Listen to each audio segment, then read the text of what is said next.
Oh man, I thought We we live. oh, okay. All right. There was a bit of a delay, so enough of that.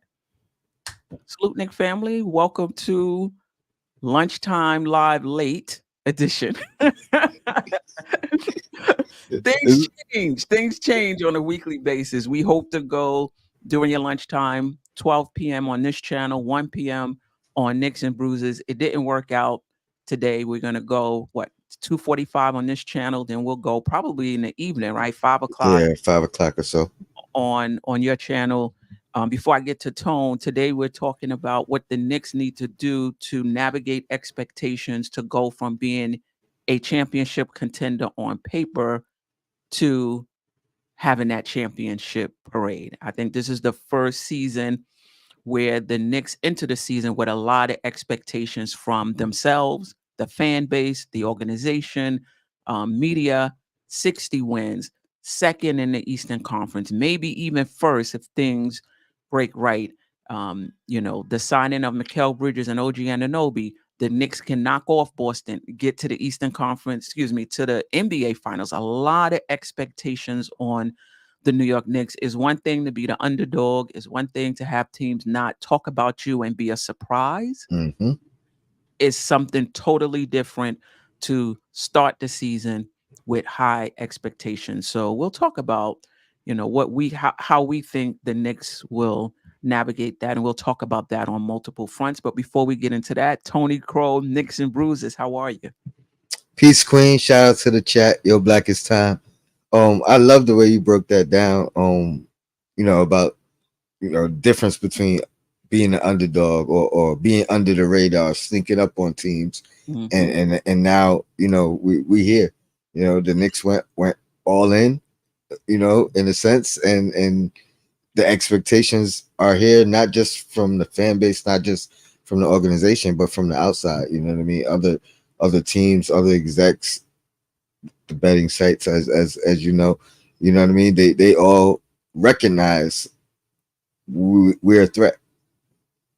Yeah, for sure. Before we get into the under over by Bet MGM and FanDuel, what do you think got the Knicks here in terms of the expectations of the media, the expectation of the fans? Do you think it was our slow, steady climb? Do you think it was the signing of Mikal Bridges? Do you think it was that January stretch where we went 12-2? What do you think got the Knicks here? From the outside, perspective, you didn't name it. In my opinion, it's not just the success from last year, but it's how we got there. You know what I mean? The adversity that we overcame, because I guarantee you, it was a shock. You know what I mean? As the injuries piled up, when Randle went down, and then once it's known he's not coming back, you know what I mean? And obviously Brunson just stepping up and putting that crown on his head and taking control like a captain does. But not just Brunson. I mean, the supporting cast. We've talked about it so much, but it's the truth. Everybody had an opportunity to step up, and they did. And I think, we could even say some Knicks fans, counted us out time after time after time, and we continue to overcome. So I think that's what it was. You know what I mean? Had it been a smooth ride, I think people might have looked at things a little bit different. But I think it's the fact that Brunson did what he did, but in combination of the injuries and everything we overcame while he did that. So Brunson's the easy answer, but I think it's that adversity we overcame. You make a good point. Let me put this in a case. You bring up a good point, because I could see fans who may just plug in for the playoffs, may not be that familiar with the Knicks, or maybe a little familiar with the Knicks, and see the Knicks doing it without Randle, without Mitchell Robinson, or Mitchell Robinson injured coming back. And don't forget, as the playoffs went on, we started losing more people. Mitchell Robinson again, Bogey went down. He would give us some really good minutes in the time, that he played. And I think you're right. For a lot of fans, that opened their eyes and said, yo, this team is for real. This team is for real. Then in the offseason, like, oh, and Randall's coming back? And they signed Mikal Bridges. So you're right. Probably that may have captured the attention of the casual fan. Like, yo, they are there for real. So, okay. Yeah, no, that was it. Yeah, that's that's a good point. I think from from from those of us on the inside who watch the Knicks on a daily basis, cover the Knicks, watch the Knicks on a daily basis over the past 4 years, it started with the new regime, and Tom Thibodeau. I am really now in hindsight laying down that culture of how the Knicks are going to approach basketball games, who we're going to be as an organization. And I remember Pat Riley, Van Gundy. I know Pat Riley is a taboo name in these circles.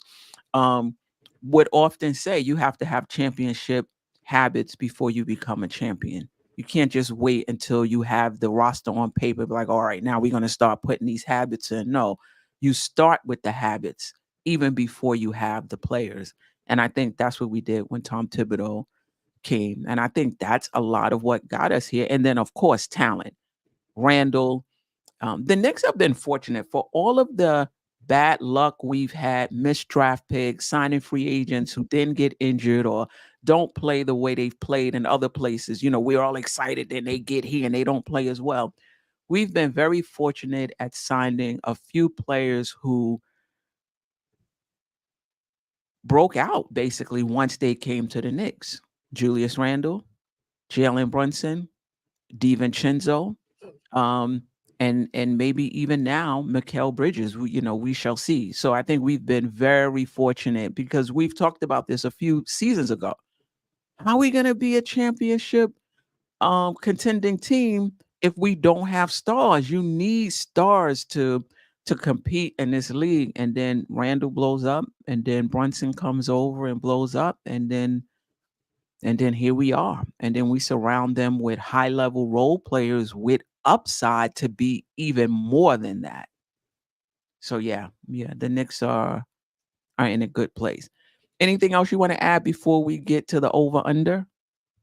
No, that's pretty much it. I mean, I think that covers, why we're so highly favored, or why the expectation has risen. Yeah. And quite as it kept, I think people are more of a believer in Tom Thibodeau than before. He still has his detractors, but now it's seen as a strength, and they being coached by Tom Thibodeau. It's being seen as a strength. You think the outside recognizes that? I think it's far and few in between as far as people who give Thibodeau his credit. But I will say, like, from the fan base perspective, I've seen it numerous times, especially within the last 3 to 6 months, where fans who were off Thibodeau have changed their tune. Right. But I haven't seen that. Or I'll say this: the people who I think respect Thibodeau from the outside, I think they always respected him. You know what I mean? I don't think it's so much of people changing their tune with him from the outside perspective, but I've definitely noticed that internally. Yeah, no, and not necessarily that they've changed their tune, but they have this is a really good group with star players, star role players, and they're coached by Tom Thibodeau, right? So yeah, so the people who were already thought he was a good coach, that I think that's part of what makes them feel like this team could be championship contenders as well, because they have Tom Thibodeau. You're right. I don't know how much from the outside Tibbs has changed people's opinion, but those who liked him probably thought he was a strong coach are saying, and these guys got Tom Thibodeau, they're going to be all right. I wonder how much. I'm just still surprised he's still continuously on that list. Not just on the list. The headliner of the list, you know what I mean, when it comes to players who don't want to play for him. That just baffles my mind. That maybe it's a short sample. The sample size though is small of the players that they sample. Did you see that? Because I just heard someone talking about it recently, and they said it was a fairly good sample size. Oh, really? Yeah, they said it, and yeah, they definitely said it. I can't remember what the number was, but I want to say it was closer to 200 players, and that's more than half the league, right? I'm not sure, but that's a good sample size. Yeah, because I would hope that they're asking people that's in the rotation, right? They're not. And I don't know if that was cumulative, like over the years. So if it was over the years, then to your point, maybe it is a small sample size, each year. Right. Like they didn't specify that. Journalists, they be particular with their words so they could say one thing and not be lying. Right. Yeah, I didn't catch that. I'll have to, look for that. But I mean, I still think even though the Knicks are successful under Tom Thibodeau, he still has a style to him. You gonna play every day. You may not practice, but you're gonna play every day. You're gonna do what's best for the team. Yeah, we're gonna play defense. So yeah, he may not be everyone's cup of tea. I've heard the same thing about Spoelstra. I don't know if it's to the level of Thibodeau though, but Spoelstra as well. Everybody is not all that keen for playing for Spoelstra. LeBron couldn't wait. I shouldn't say couldn't wait to leave, but because of their structure in Miami, I don't think it was just Spo, but just the culture in Miami. Certain people couldn't get on the plane, family members, this we about business right here. That may not be for everybody. All right. So let's talk about the over under. Bet MGM and FanDuel have the Knicks at 53.5 wins today. You taking the over or the under? 53, I'll take over. Okay. Talk to me a little bit about that. I think I'm going 55. With me not being surprised if we go over 55, but I think 55 is my number right now. What we had 50 last year, like you like to say, we had to crawl and scrap it. You know what I mean?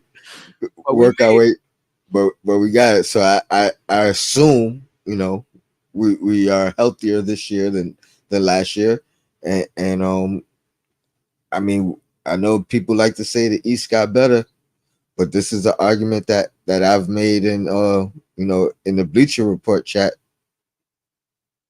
I don't think teams have gotten better on both sides of the ball. You know what I mean? But the teams who have gotten better for the most part, I mean, it's been on the offensive side. You could argue Paul George as a plus defender for sure. He may be the exception in as far as teams getting better on both sides. But yeah, I think we got better on both sides of the balls. Yeah, I agree with you. I'm actually going to take the under, but I still think the Knicks will be second. I just think that throughout the entire Eastern Conference, I think the wins are going to be down a bit for every team. So it's not like the Knicks are going to win 52 and be in fourth place. I still think the Knicks will finish second in the Eastern Conference. I just think I just have this feeling that it's going to be a dog fight, and every game is going to be it's going to be tough. Every game is going to be tough. It's not going to be a lot of easy wins, but I still have the Knicks finish second, but I have them finishing I had them finishing between 50 and 55 wins, but if I have to take the over under 43.5, I'm going to say 53.5. I'm going to say 52. But again, I think the win totals are going to be down throughout the entire Eastern Conference. You actually answered one of my questions for later on, but I'll still ask it again. But okay. All right. Let's see what the chat. Ajay, shout out to him. Mostly healthy over 53.5, with only the usual suspects getting injured, still over 53.5. Yeah, Ajay think we're gonna win every game. Like whenever we do like the we got 3 games this week. What's the record? 3-0.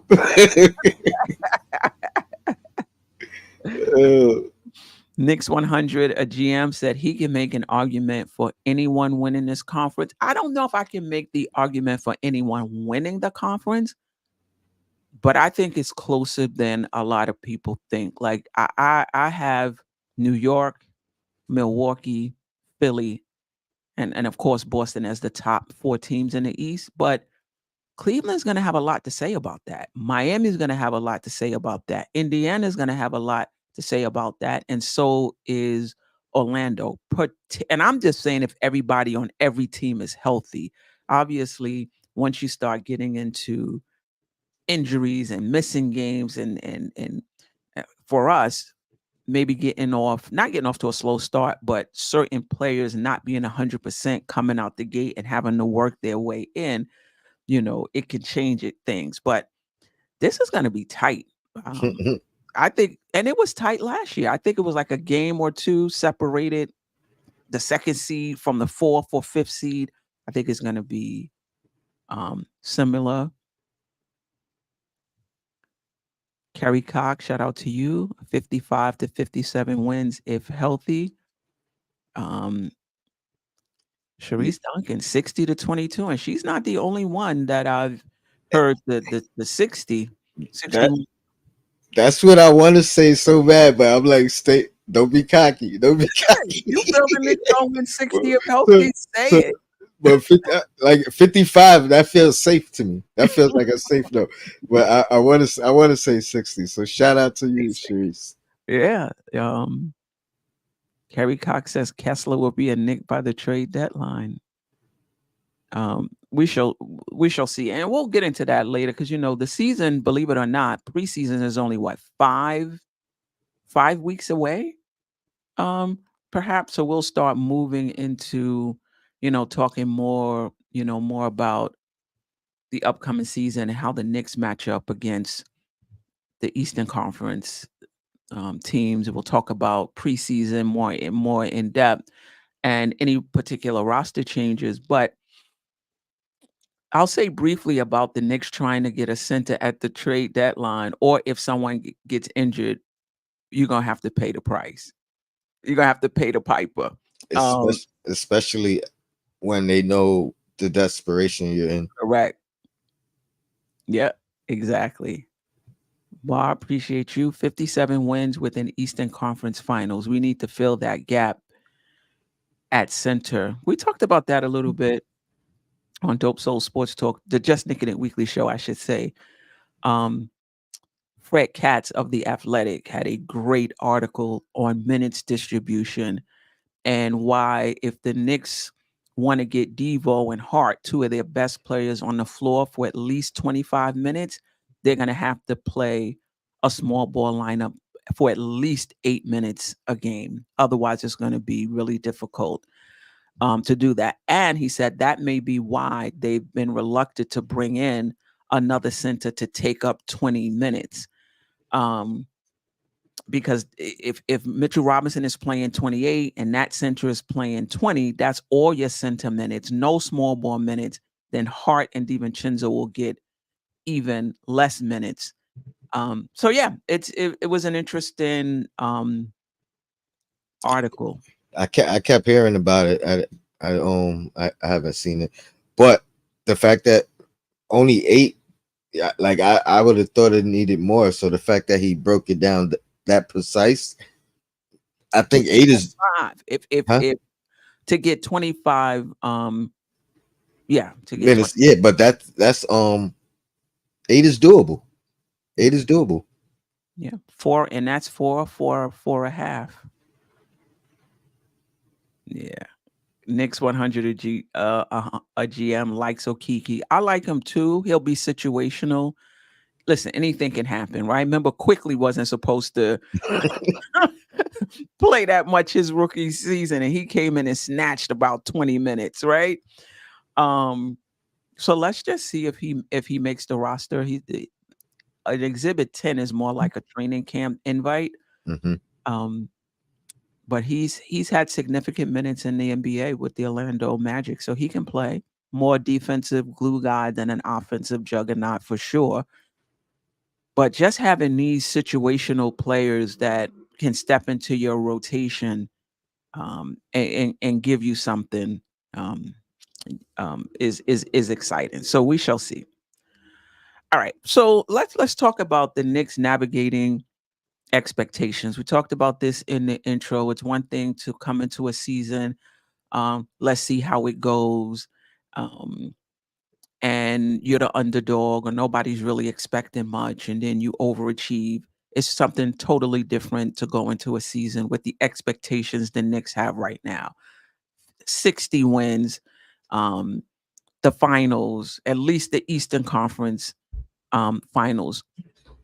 Do you have any thoughts on how you think? None of us know. We're just guessing here. How do you think the players will navigate this, or how do you think they're approaching the season given the expectations? That's a great question. I mean, I think it's business as usual. I think, like you mentioned earlier, building the habits before you're there, and Tibbs has been doing that, right? So for the most part, these guys already been preparing for this moment anyway, right? And I believe that they believed in themselves in previous years, not just last year, you know what I mean? But even the year before, I think they believed in themselves. So I think it's business as usual for the most part. That isn't to say, and again, we'll talk about it later. That isn't to say that there's no pressure. Right. Yeah. I agree with you. This is not a team that's going to get hyped. This is not a team that's going to come in and be like, yo, we championship contenders, everybody's looking at us.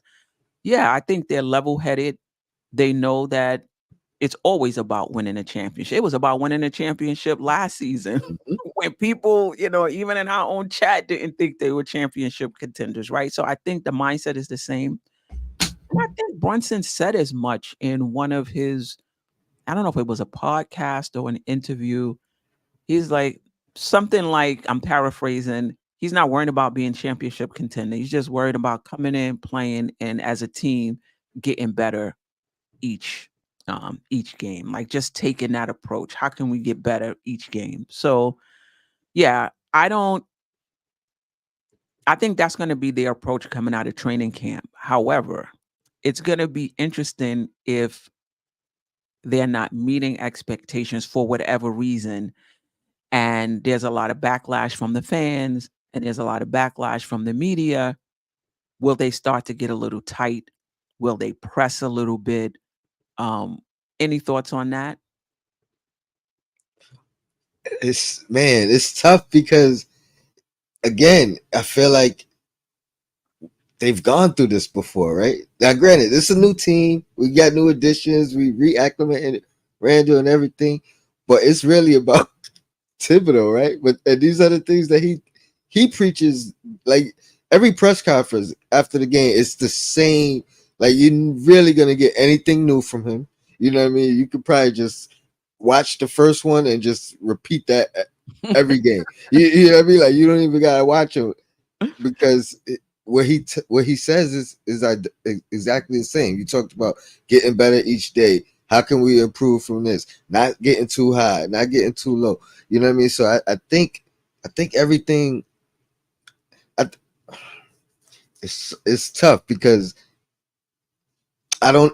They haven't. It's different because the expectation wasn't this. So yeah, can it change? It could, but I don't think so. I think Tibbs, you know what I mean? He drills that in them. Yeah, I'm with you. You know, even as I was writing the question, I said, you know, it's a good question to ask, but I just feel like this is a mentally strong team from top to bottom. You know, from Tom Thibodeau, then you got Brunson in the locker room. You got level-headed guys in the locker room. I think if things were to go awry, look, when Randle went down, the Knicks in the month of February were 4-8 or 4-12, something like that. Might have been 4-8. Mm-hmm. They just stood the course. They stood like everybody is like, oh, we got so much better when Randle. We was 4-8 in the month of February, going the other way. And it was scary hours. Yeah, no doubt. But I didn't sense any panic from the locker room. I didn't sense any panic from Tom Thibodeau, though, as you said, Tom Thibodeau, you could just click the play button. You're gonna get the same thing no matter what's going on in the season. And they stood the course. And I think if for whatever reason they hit a dip in the road, because that can happen on your way to a championship. It's not all balloons and gliding in like the Celtics did. Sometimes you have to, you know, you grit it out and you go through some tough times. I just don't see their mentality or their approach changing. I just don't see it. And in the midst of that 4-8 stretch, I think Hartenstein re-injured himself like slightly. I think Precious ended up having a increased role and played extremely well. We just weren't pulling out the wins. Right. You know what I mean, for that month. You know what I mean? But you know, guys got more opportunities in that moment. And then when Hartenstein came back, you know what I mean? I think he was like 1 day on, 1 day off, or wasn't doing back-to-backs or something during that stretch. But once he got back, we you know what I mean? We looked like ourselves again. Right. And I think that next man up mentality is something the Knicks embody. It's not even just something we say, it's something we embody. And they believe it. Like the next guy who comes up really believes that we're not gonna miss a beat because I'm about to go in here and do my thing. And we saw that, like to your point, with Precious. We saw that with McBride in the playoffs. He hadn't played, I think I read somewhere, more than 5 playoff minutes prior to this playoffs. He played well for us. When he came in for Brunson, he played well for us. So there's more expectations on the Knicks, but I would be shocked if they got shook at any point. I don't even think starting the season 4-6, I don't think they would be shook. I just think they're just mentally tough. And bringing on Mikal Bridges from Jay Wright, playing under Jay Wright, I don't expect anything different. It's just no soft players here for the Knicks, physically or mentally. I just don't see it. Shout out to Quiet Money. Appreciate you. Nick Witt. Appreciate you. Joe Curry. Yeah, thank y'all for joining us. Anything else on navigating expectations? Listen, I just need Dolan to, and he's been relaxed. It just takes me back to the Fizdale season when it seemed like everybody was on the same page that this was going to be a developmental season. We're probably not going to win a lot of games. And the Knicks were losing, as would be expected. And somehow Dolan just got, I don't know what happened. If he felt embarrassed, if he felt, and the next thing you know, Fizdale was fired. And is that was it Fizdale that they had the little press conference saying we're not happy with where we are? right, and I'm like, That was before the post game. Right. I was like, what was your expectations when you built this roster? So I say, and the same thing with the Rangers, right? It happened with the Rangers. So I'm not worried about the front office. I'm not worrying about Tibbs. I'm not worrying about the players when it comes to expectations.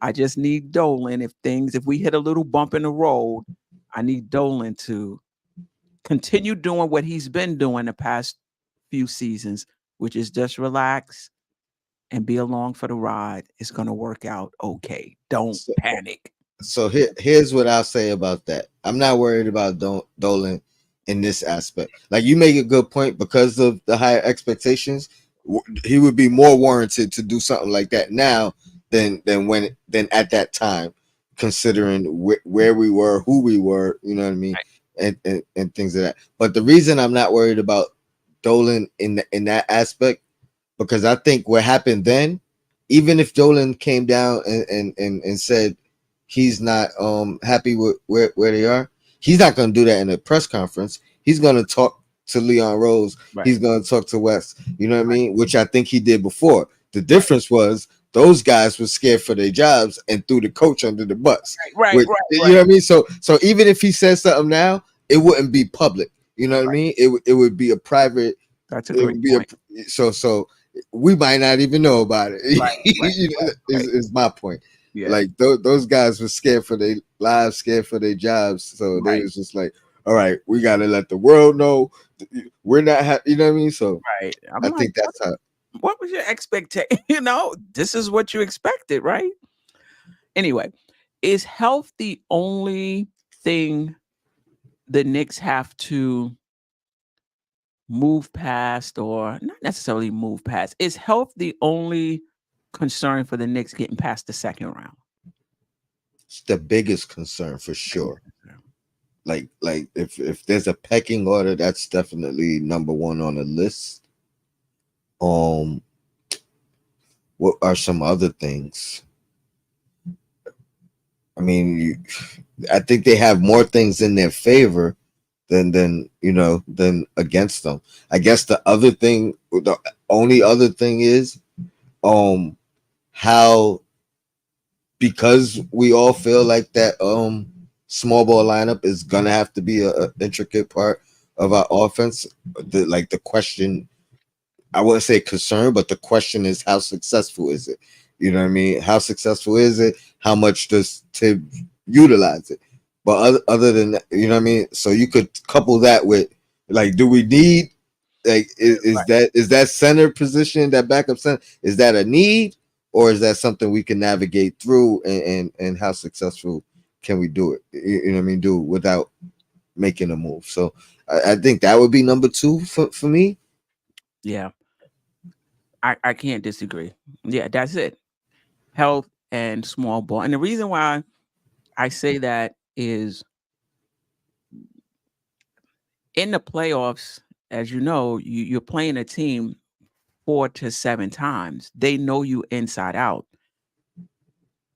There's moves, then you counter, then they counter, and they can easily decide that, you know what, we're gonna take the guys who is playing the center, and it doesn't have to be Mitchell Robinson. It could be Sims, it could be Precious, and we're gonna use that guy to double team. We're gonna use this guy to roam. And when you have a center with ball skills, or you go small ball, they can't do that. And I think that when you get to the playoffs, you got to bring out all your stops, right? What did they do? What did Philly do? They said, we're going to make Josh Hart beat us. And he did for a few games. And then they had to change that. So teams are going to do that. Teams are going to look and be like, you know what? We're going to use this, the centers guy to roam. We don't have to stick with them that close. put our defensive center right in the middle. That'll take care of the backdoor cuts. That'll take care of all of that. You bring in that small ball lineup, they can't do that. So Thibodeau's, he has to be open to that small ball. And now we're not talking about the regular season winning 50, 55, 60 games. That's fine. You can do that no matter what. Our offense, may look a little different than last season. It's going to be just as effective, in my opinion. But now in the playoffs, now is move, counter move, counter move. Thibodeau have to be willing to use that small ball lineup when necessary. And honestly, I mean, Mitch is my guy, but it might be necessary throughout the regular season, because you talk about like the double teams, like when Mitch is on the floor, he's the guy that they usually are doubling off of in some capacity, especially when they're doubling Randle. Like, it's usually Mitch's man that is the help guy, and they're kind of leaving Mitch in, or having somebody else come back down on Mitch. And they did that early on with Hartenstein as well, until he started to perfect that float. Like last year, the floater neutralized that. Right. So it became that, we can't do this with Hartenstein, or we'll still try it, but he would kill him with it. Right. The problem with Mitch is he doesn't really have a move. You know what I mean? So it's like, so that small ball, even throughout the season, I think might be something that we have to lean on as well. Yeah, definitely. If we need it, depending on because they're going to be scrambling. Outside of Mitch, everybody else is a more than capable offensive player. Then you bring in Devo and Hart, off the bench. That's putting a lot of pressure on the opposing defense, right? So it's going to be, a joy to watch. One of the things I hope Mitch does, even if he's not scoring, just moving the ball along. That way the defense can't reset, right? And keep it moving and keep the defense in rotation. So yeah, I definitely agree. It's it's health is getting out of that second round and having some offensive versatility is going to help us get out the second round. Because think about it, we beat Philadelphia by 1 point. If you add up all of their points in the series and all of our points in the series, we won it. I believe it was 1 point difference. So yeah, being able to have different lineups that you can go to depending on the situation, be able to run counter to what the other team is trying to do is going to be paramount. So yeah, I don't know if I could think of anything else other than health, offensive versatility.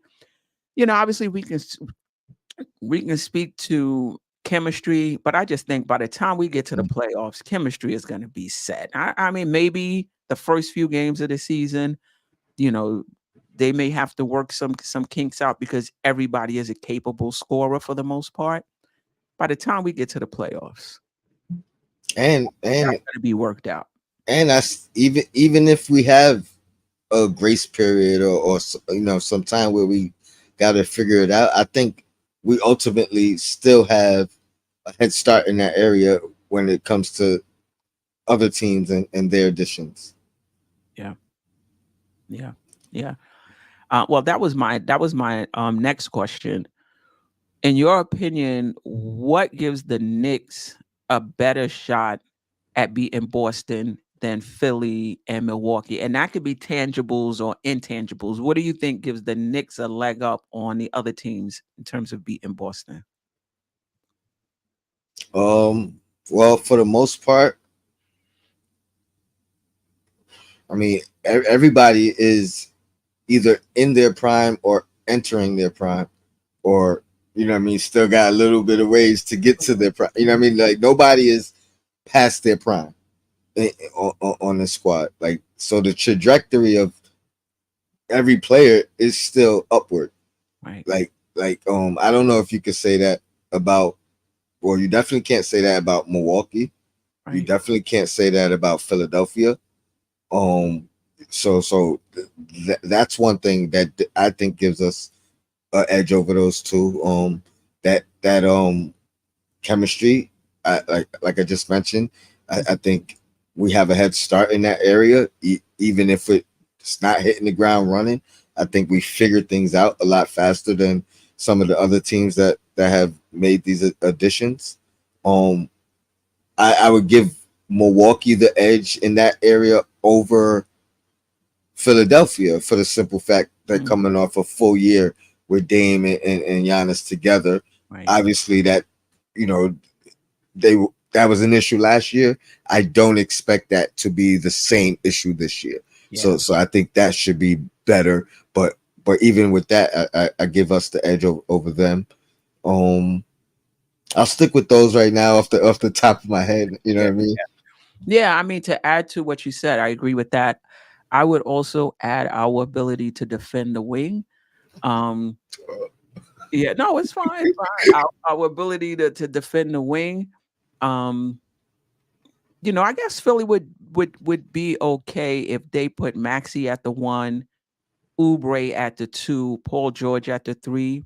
I think they would, probably be okay with Oubre and Paul George, but I just think OG and Mikal gives you that same defense as those two, but better offense, particularly Mikal over Oubre. Oubre is a little streaky. Mm-hmm. Some days you get it, some days you don't. I expect OG and Mikal Bridges to be a bit more consistent. So I think that wing defense, but not just the wing defense from those two players, the ability to play multiple positions. OG can play multiple positions. Mikal can play multiple positions. Hart can play multiple positions as well. So the ability to guard up and guard down, I think that's going to help us in that against Boston. And the ability to go small. Like if you can put OG at 5 against KP when he's back and healthy. Now, he may not be able to match his length per se, but he'll be out on the, on it won't be a free shot, so to speak. So I think our defense gives us an edge, and I'll have to see it, but I don't know how gritty Milwaukee is. I don't know how gritty Philadelphia is. The Knicks are gritty, and we knew that already because we've seen them battle back from big leads and either win or come up just a little short. But it was on full display in the playoffs, just how gritty, never say die, next man up. I don't know if these other teams, and I'm going to go beyond Philly and Milwaukee. Miami's a little gritty. Mm-hmm. I think we showed Indiana how to be a little gritty, but if we was healthy, that wouldn't have made a difference either. I just think the Knicks are the grittiest team. That's a good one. In the Eastern Conference, and I think that's going to count because it's a lot of it is mental. When you get into these tough spots, 2 minutes to go, you within 1 or 2 points, who's shook, who's a little nervous, and who's confident because we live here. We already know, what this is. We have a clutch time player, or maybe even 2. You know what I mean? So. And part of that, again, part of that is Tibbs. You know what I mean? Because like that's kind of been the MO for a couple of years. Even even when we overachieved, it was that grittiness. It was that never give up. Yeah. You know what I mean? And even in the losing year, when we didn't make the playoffs, we was our point differential was like the smallest of any team in the league. Where right. We wasn't getting smacked. Like 1 or something like that. So it's like, yeah, again, that's more credit to Tibbs and Tibbs type players, right? Because right. you got to you got to bring in the guys that either buy into the philosophy or already have that kind of that. Yeah. I was thinking about that too when I was driving in. I was like, it's Tibbs for sure, but he made his job easy by getting players that it's not even a big sell for them to buy in. They play for Jay Wright. Not everybody, but they played for Jay Wright. McBride played for, what was the coach at West Virginia who was the coach? Huggins, I think. Huggins, yep. Yeah. So these guys already came with that dogged, mentality. The one last thing I want to say about what the Knicks bring also is just, I think, a better bench or a better 9-man rotation. So there may be other teams in the East who are more top heavy than the Knicks in terms of their best 2 players. And not everybody in the East can say that, but there might be a team or two who may have a better duo than the Knicks. But then once you go 3 through 9, all Knicks, in my opinion. And then it remains to be seen who's going to be situational. But you got campaign situational. You got hopefully a better Sims situational. If Okiki makes the roster and he's situational, those are pretty good players that if someone is out can step into your rotation. So the Knicks have a lot of things going for them, in my opinion, over the other teams in the Eastern Conference. And back to the continuity, Milwaukee. I mean, I think the stability of our coach just being here for the past couple years, right? Because you could argue Doc Rivers made the Bucks go downhill, right? And who's to say that aspect or that thing is fixed, because players got to buy in and fit the coach, right? I don't know if that was the issue or what it was, but there's question marks there. And Philadelphia, who's their coach? Nick Nurse. Nick Nurse. All right. I ain't gonna say nothing about Nick Nurse. I respect him. I respect him. Yeah. And Cleveland has a new coach now, Kenny Atkinson. So who knows how that goes. They'll have a new Brief system. period. It might work better for them or worse, who knows? Right now everything is on paper. Everything is on paper. But I think the Knicks staying healthy, the chemistry, the small ball lineup, like those are all of the things that help you go from being contenders on paper to actually being championship contenders and being able to deal with the ups and downs of a season, without breaking down and breaking ranks and, getting super, frustrated. I'm just enjoying your chat. I can't highlight any, but I see they're talking about a couple of center options in there. Yeah, Rob. Well, we've talked about them. We talked about Robin Williams' injury-prone self. Also, Kessler was there early on in the chat. Somebody saying Gobert. No, we good.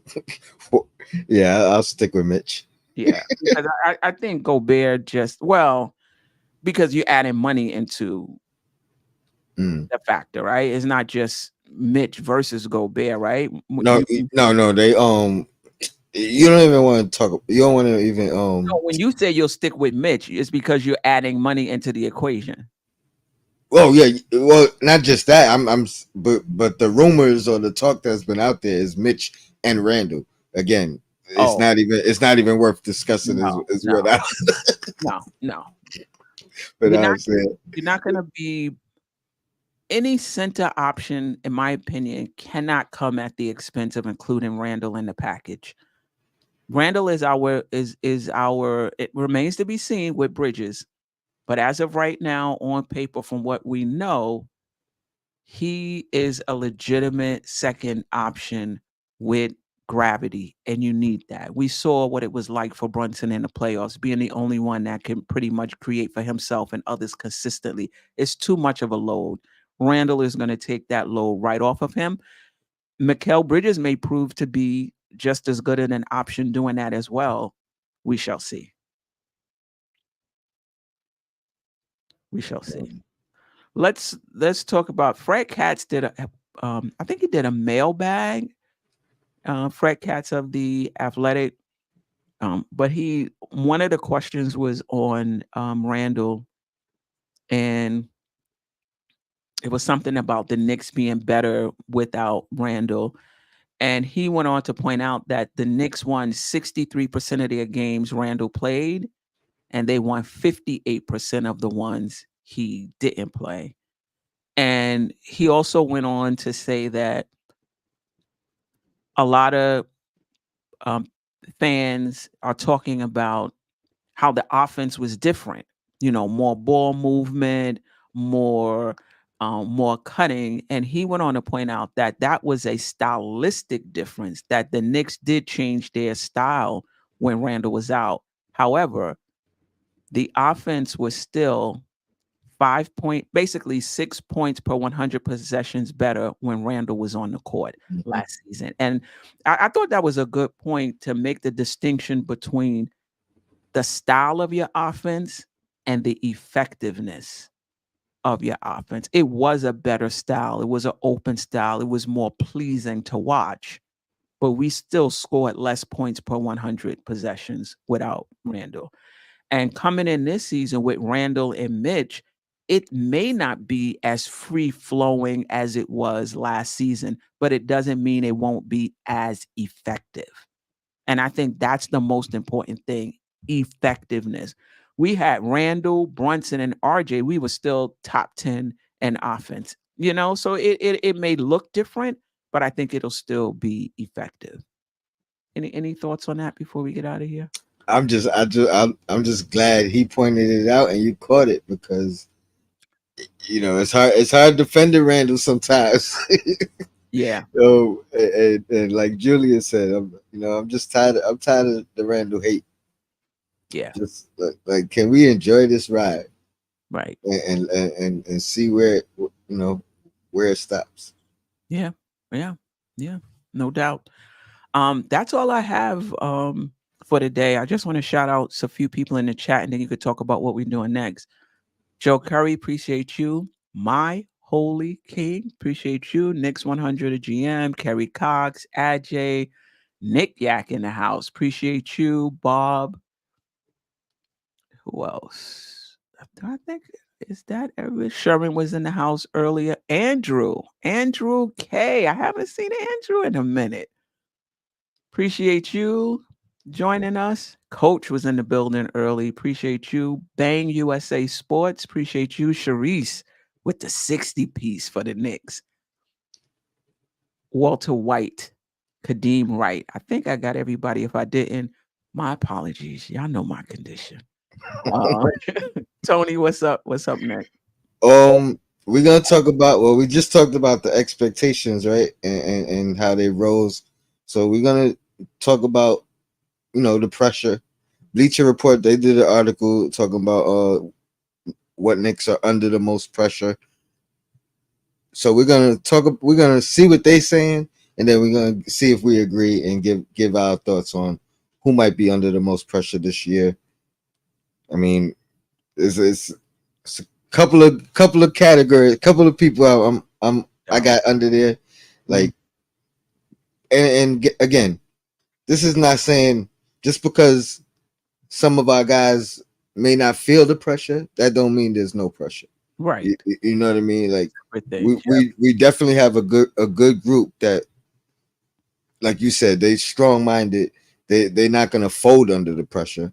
Right. But that don't mean there isn't none. Yeah. Oh, that should be interesting. So basically, part 2 of the expectation series. What time? Tentatively, we're gonna say about 5:10, 5:05, 5:10. If my daughter's ready and I pick her up and I get back earlier, maybe we'll start earlier. But 5:10, that's what I got it set for. All right. So Knicks and Bruises. And yep. Knicks and Bruises. If you haven't subscribed to Knicks and Bruises, please do so, because then you'll get the notification for when the show starts. But right now it's looking like it's going to be 5:10. So we'll both be over there. And for those who don't know, for the rest of the off season, Tony and I will be doing back-to-back lunchtime shows, 12 p.m. and 1 p.m. It's just that it didn't work out that way this time. All right? Until next time, fam. Peace, Queen. Sister, you're one of a kind. Yes. Oh, sister, it's time you That's shine. Don't talk. Where you at? Where you at? Don't talk.